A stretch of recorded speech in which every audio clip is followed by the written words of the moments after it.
All right, guys, so this here was my first ever beehive.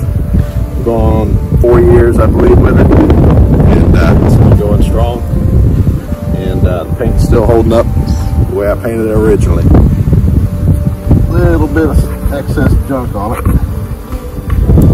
We'll deal with that later. Anyway, let me tell you all about how I started my first beehive.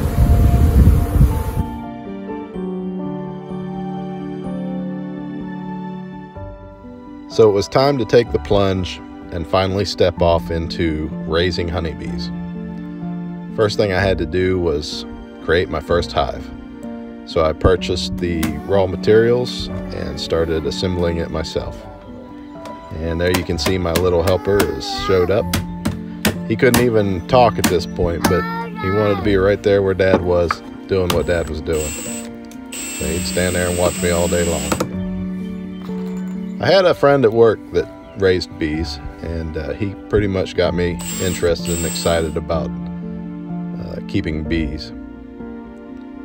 So I decided to use screws. I wanted to make sure that the box would hold together over the long haul, and I also wanted to make sure that the box would be protected and basically make it last as long as possible.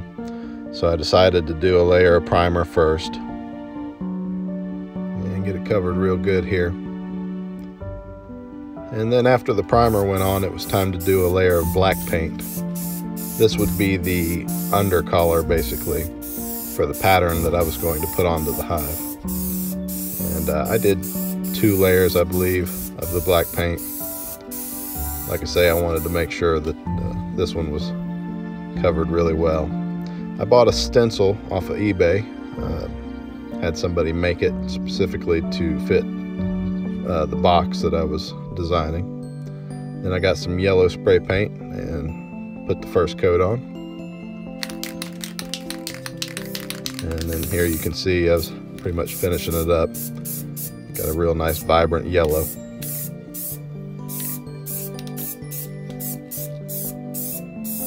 And this was letting it dry for a little while.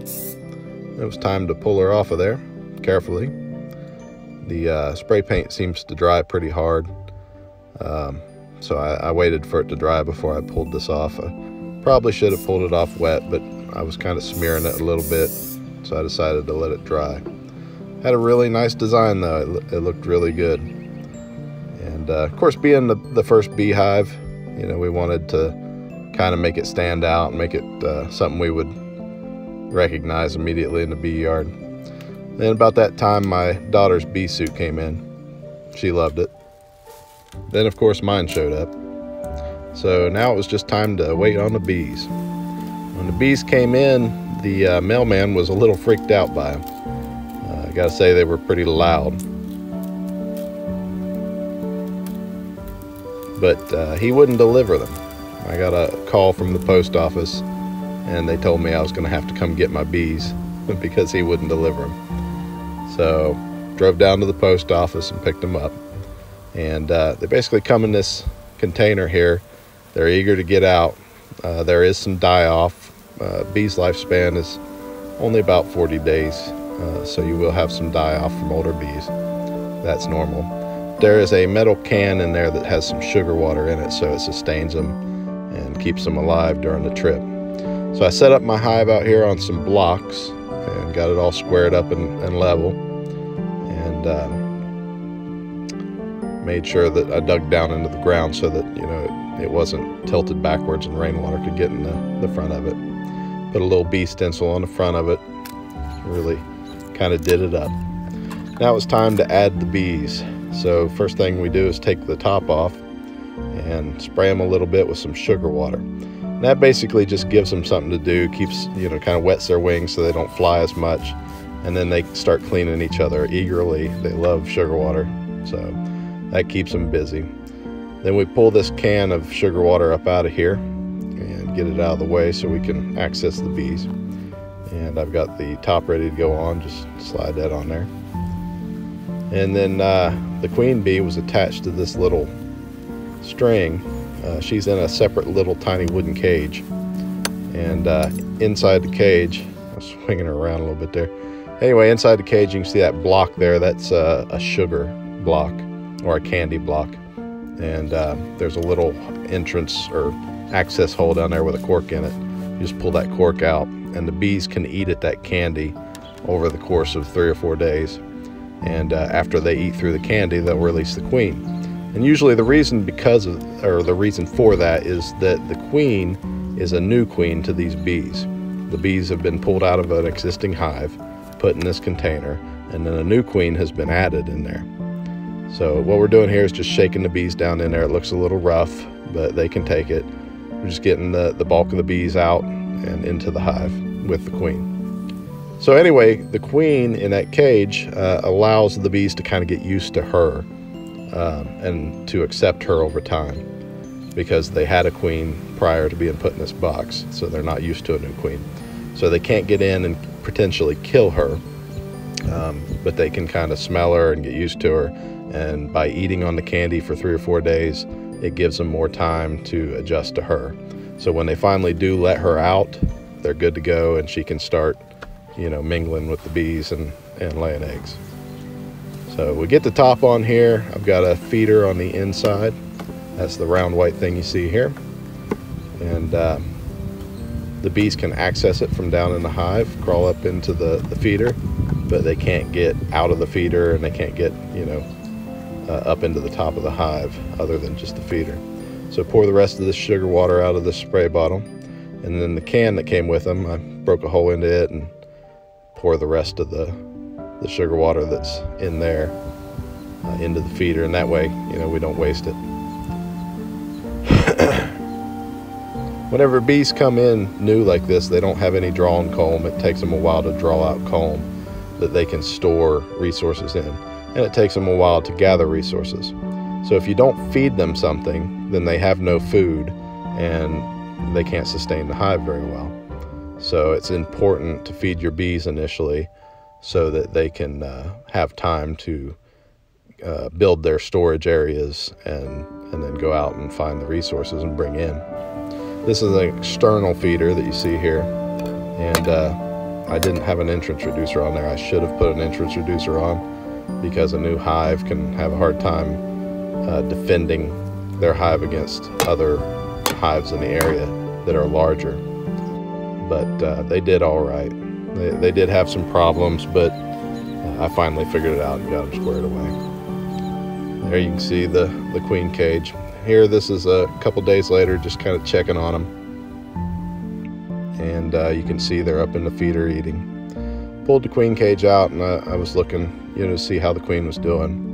And to be honest with you, with a brand new hive and, you know, first time beekeeper, I was a little anxious to get the queen out, and decided to go ahead and release her early. Didn't have much patience. So that was the queen there on my hand. I got her out, and then I just released her down into the hive. The bees accepted her just fine, and everything worked out fine. But I was a little patient. Got into the hive more than I should have, because, you know, I was new and this was exciting. But anyway, having a feeder on the front of the hive like this can really encourage robbing by other bee colonies. They'll come in and they'll, you know, smell that sugar water, and they'll be trying to get it and trying to get into the hive. And not having an entrance reducer that makes a smaller entrance means that the bees have to defend a wider area. And it's harder for a smaller colony like this to defend until they've had a lot of babies and gotten bigger, and then they can defend a larger entrance. So I didn't know that in the beginning, didn't realize how that worked, and should have had an entrance reducer on there. But you can see this is days later. They've built comb. You can see eggs down in there. That's those white dots. And they're growing babies. You got honey there on that far left corner. And all this right in here is capped brood. It's babies that are metamorphosing, how do you say it, into larger bees or full-grown bees. And the queen was a laying full. I mean, you can see that she covered up almost all of the frame, and she was doing really good. All of this is baby bees capped over. And here's my daughter holding a frame of bees. She's a trooper. And here's the bees peeking up saying, "Hey, anybody know where the roof went?" Anyway, you can see here a cluster of bees on the outside of the feeder. Now this feeder is meant to be accessed only from the inside of the hive, so the bees shouldn't be outside trying to get sugar water. This right here is a sign of robbing. These are bees from another hive trying to get in there and rob. And you can see a lot of the activity on outside of the hive, a lot of just chaos looking stuff. This is robbing. This is bees fighting each other and trying to get that sugar water. I didn't realize this being a new beekeeper, but I can tell you now that this was not a good thing. I do not use external feeders like this anymore. I only use these internal feeders because only the bees in the hive can get to this, and there's not much problem with robbing. And the top of the hive is closed up where robbers can't get in there and mess with it either. So, and I use entrance reducers also during robbing season to discourage a lot of that. So these are ventilation holes. It just kind of gives the bees a little more ventilation, especially in the summer when it's hotter. You can see them all piled in there at night, just hanging out. There's a screen bottom board also. So now this here is called festooning. And it's where bees hold on to each other and make like a chain, a living chain of bees. It's very cool. Some of them you can see are really stretched thin there.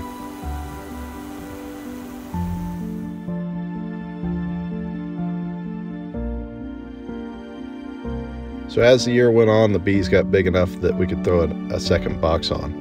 And though they didn't get big enough to really collect honey from, we decided to take one frame and just get ourselves a little dab of honey as our first honey experience, I guess. And this was us taking it off of the frame. We made sure that they had plenty of honey in the hive, that one frame wasn't going to really make an impact. And we tried to pick the frame that didn't have the most on it, you know, that we could just kind of get a taste for it. And the kids really enjoyed eating the wax and stuff. And then it was time to start thinking about winter, and I decided I wanted to give the bees a little extra insulation. So after watching some YouTube videos and finding some different design ideas, I decided to go with this one, and something that you can spread out and store easily, and then just kind of fold up and wrap around the hive for the winter, give them a little extra insulation on 3 sides. And the fourth side I would leave open with a black garden material on it, so that the heat from the sun could kind of penetrate that black fabric and give them a little extra heat. But it would basically go around the box like this. And then here I am putting it onto the hive and insulating them for the winter. Now, I know this is absolutely not necessary, but you know, I want to make sure that my bees thrive rather than just survive. And so I decided to do this insulation. And they seemed like they did pretty well. They made it through the winter with no problem. And I also stuck some burlap up in the top of the hive. And I'll be showing kind of my winterization process in a future video. But this was my first time trying this. I also put a thermometer in there, and I could look in and see that it was like 70 something in the hive. And then this is in December. There was one yellow flower out in front of the hive that the bees just was on all the time, and they were pulling pollen off of it. So that's my first beehive. Thanks for watching, guys. If you like this kind of stuff, subscribe. I got a lot more bee related stuff coming. I do a wide variety of other things also, so check out my channel, see what you might like. I appreciate it. See ya.